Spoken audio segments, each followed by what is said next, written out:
ოლიგარქიული რეჟიმი ტოტალურ კონტროლსა და უკანონო მიყურადებას განაგრძობს. გვისმენენ და გვიღებენ ყველას, შემდეგ კი მასალას აარქივებენ და გვაშანტაჟებენ.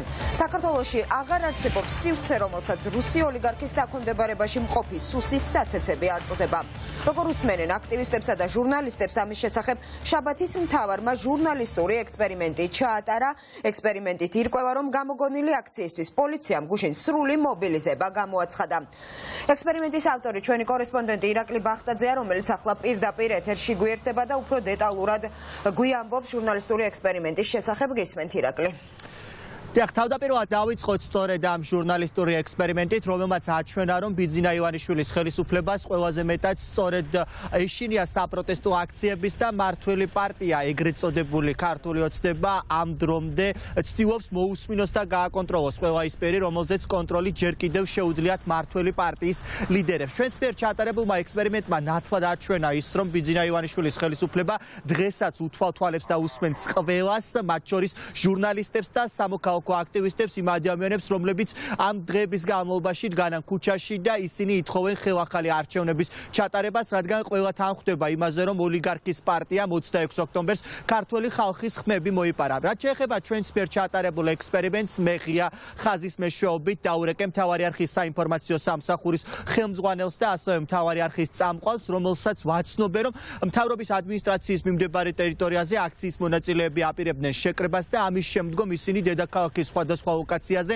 მსვლელობით გაემართებოდნენ. სწორედ ამ სატელეფონო საუბრიდან მალევე მთავრობის ადმინისტრაციასთან გამოცხადდა განგაში და შინაგან საქმეთა სამინისტრომ გადაწყვიტა, რომ საპატრულო და კრიმინალური პოლიციის თანამშრომლები გამოეგზავნა მთავრობის ადმინისტრაციის მიმდებარე ტერიტორიაზე და სრული მობილიზება იყო გუშინ მთავრობის ადმინისტრაციას და როგორც საპატრულო, ასევე კრიმინალური პოლიციის თანამშრომლებით. ამ ექსპერიმენტმა ნათლად აჩვენა ის, რომ ამ დრომდე ივანიშვილის რეჟიმი უსმენს ყველას და ჩვენს მიერ ჩატარებულმა ექსპერიმენტმა ნათლად აჩვენა ისიც, რომ ხელისუფლებას ეშინია საპროტესტო აქციების, ეშინია იმ ადამიანების, რომლებიც ქუჩაში დგანან და ითხოვენ დემოკრატიულ საქართველოში ცხოვრებას. იქ არავინ აღარ მიდის, ყველა მოდის კანცელარიასთან და აქედან ექნებათ მერე მსვლელობა. სავარაუდოდ 8-ზე შეიძლება ჩართვა გქონდეს, იმიტომ რომ უკვე გზაში არიან და ძალიან მალე მოვლენ რა. და მე უკვე კანცელარიასთან ვარ. საად როგორ რაფორმით კაცმა არ იცის. ერთი ვიცი რომ აქ მოვლენ და მე შენ ეგრეთ ვთქვი რომ კანცელარიასთან შეიკრიბებიან და აქედან ექნებათ მსვლელობა. სად მიდიან კაცმა არ იცის. ანუ მე მგონია რომ 8-ზე უკვე ამბავი გვექნება. ესე იგი კანცელარიასთან და სად მიდიან და რა. არაფერი არ ვიცი. გუშინდელი ექსპერიმენტი მესამე სექტორისთვის ნამდვილად არ ყოფილა ახალი, რადგან საქართველოს მოქალაქეები პრინციპში ყველა ერთხმად თან ხვდება იმაზე, რომ ოლიგარქის რეჟიმი ამ დრომდე სახელმწიფო უსაფრთხოების სამსახურის დახმარებით უსმენს ყველას, ყველა იმ ადამიანს, რომელიც ოპოზიციურად არის განწყობილი ხელისუფლების ქმედებების მიმართ.